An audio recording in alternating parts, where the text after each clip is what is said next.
Happy Lent. Happy Lent, Father. Raise your hand if you've been staying at home a lot. Good for you. My dear brothers and sisters, in the midst of all of this, we're called to be people of great faith and great hope. I genuinely thank you for participating in Mass online, for striving to keep the faith alive in your home. It's a great sign of who you are as a believer in God. And I also believe it's a great sign of what God is doing in our church right now. I think we could all agree, and particularly if you're watching this online, it says a lot about your faith. It says a lot about who you are as a Roman Catholic. Taking the time to watch Mass online, taking the time to listen to a homily in your home.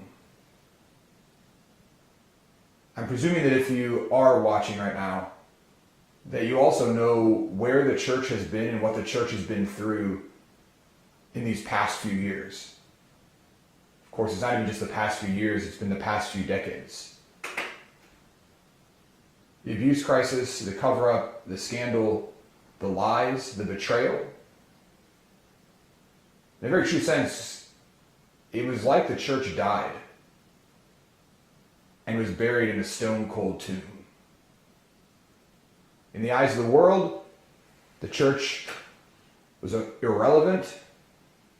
It had lost its voice. It was useless. In fact, it was everything but good. It was terrible. It hurt children. It hurt people. It was caught up in scandal and lawyers and statements and bishops who had sinned and priests who had done horrible things. And many of us cried out, as Martha and Mary did, "Lord, if you had been here, this would have never happened." Many of us cried out, very confused. And yet Jesus says, this is not to end in death. It's pretty powerful if we look at today's biblical passage. Jesus' dear friend Lazarus, who he loved and who he wept over. How many of us have wept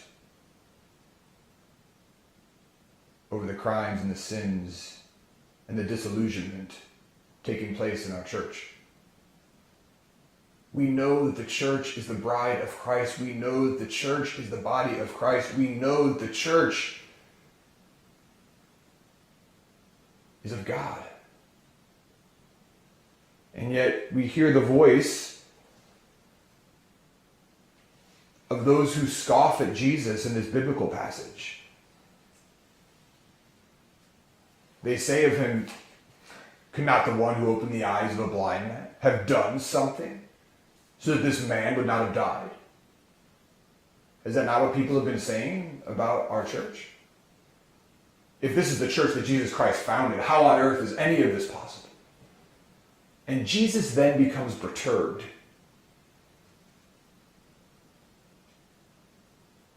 And he calls Lazarus by name. Come out. My dear brothers and sisters, I believe that this corona pandemic is an opportunity for Jesus to say to the church, come out.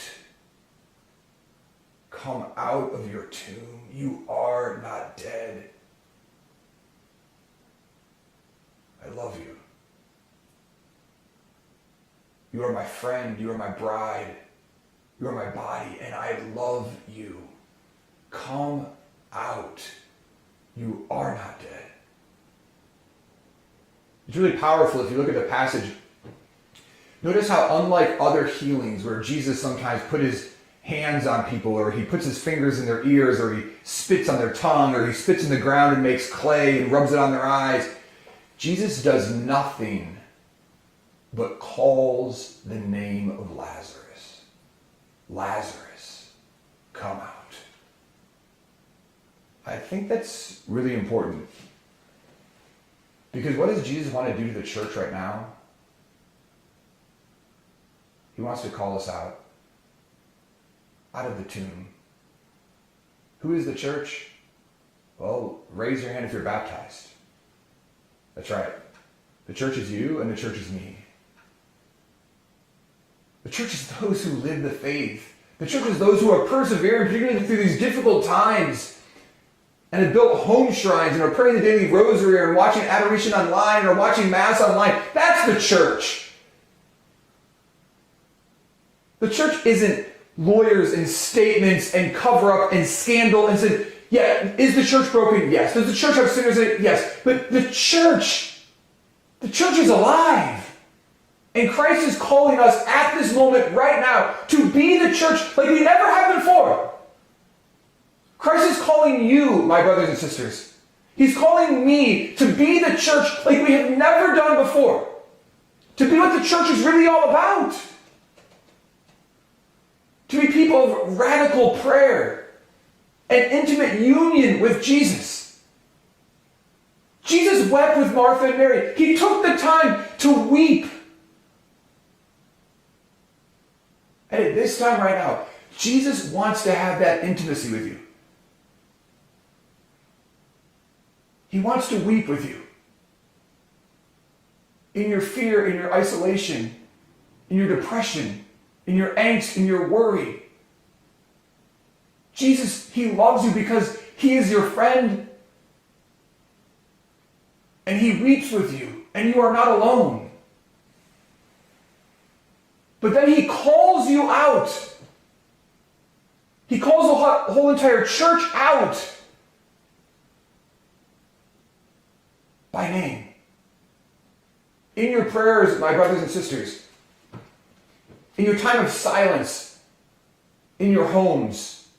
In your bedroom. In your backyard. Wherever it is that you are spending consecrated time in silent prayer. I want you to hear Jesus call your name. Come out. Come out. You are not dead. This will not end in death. The church thrives and the church is fully herself in the midst of crisis. Because the church radically proclaims that in the midst of crisis, we are called to love. And what does love mean? It means to do what Jesus did. To lay down our lives. To be self-sacrificial. To pour ourselves out. To serve. What does our world need right now? It needs that desperately. In a world of isolation, in a world of people enclosing on themselves, in a world where people are turning in, we need to turn out and say, this is my body.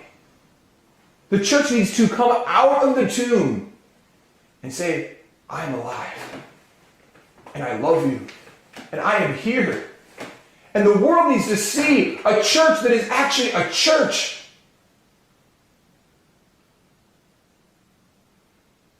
And it's not going to be done by bishops. It's not going to be done by the Pope. It's not going to be done through statements. It's going to be done by individual Christians who radically choose to live their faith right now. Heroic acts of selflessness. God is calling you by name right now.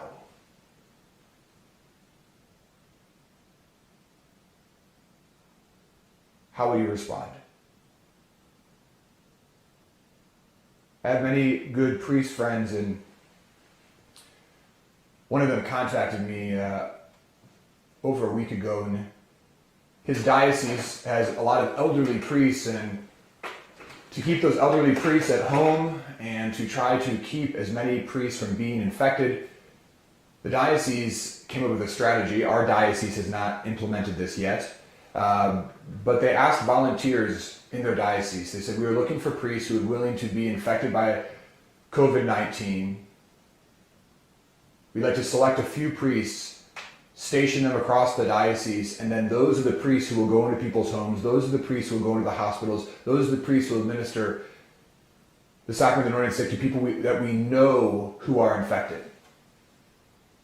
This priest friend of mine received this letter, and he contacted me within minutes and said, "What should I do?" I said, "You know what you should do." And he said, "I feel very called." I said, "Do it." So he replied to his bishop. There were a few priests that did as well, and he received this past week an official letter of appointment from his bishop. A new assignment. There's been a training session online. On Friday evening, he received a call. He arrived at a parishioner's home. Actually, I don't know if it was his parishioner, but he arrived at a home. And there was a family, and the mother, the wife, was a very devout Catholic, and the husband, who had never been baptized, laid in bed, dying, could no longer speak. And this priest walks up to the bed, and he leans over the bed, and he holds the man's hand, and he says, "Do you love the Lord?" And he squeezed his hand. He said, "Do you want to be baptized?" And he squeezed it even harder. And this priest, who made the decision that he'd be willing to be infected for those who are infected, gave the sacrament of baptism, confirmation, and Holy Communion. He received a phone call on Saturday morning that the man died. There's a man in heaven right now because a member of our church who chose to not live in fear, but chose to come out of the darkness, to come out of the tomb, and to live their faith. God's calling many of us to do the same. It might not to be infected for the infected. It might just be to love the person who lives right next door to you, to come out of your house and to say hello, to come out of your house and do an act of charity. Many doctors and our nurses right now are being called to live heroically, and we're called to support them. Many people who are losing loved ones during this time are unable to have public funerals. Will you come out of yourself and contact them and love them? My brothers and sisters, the church is not dead. Christ is calling the church. He's calling you and me to come out of the tomb.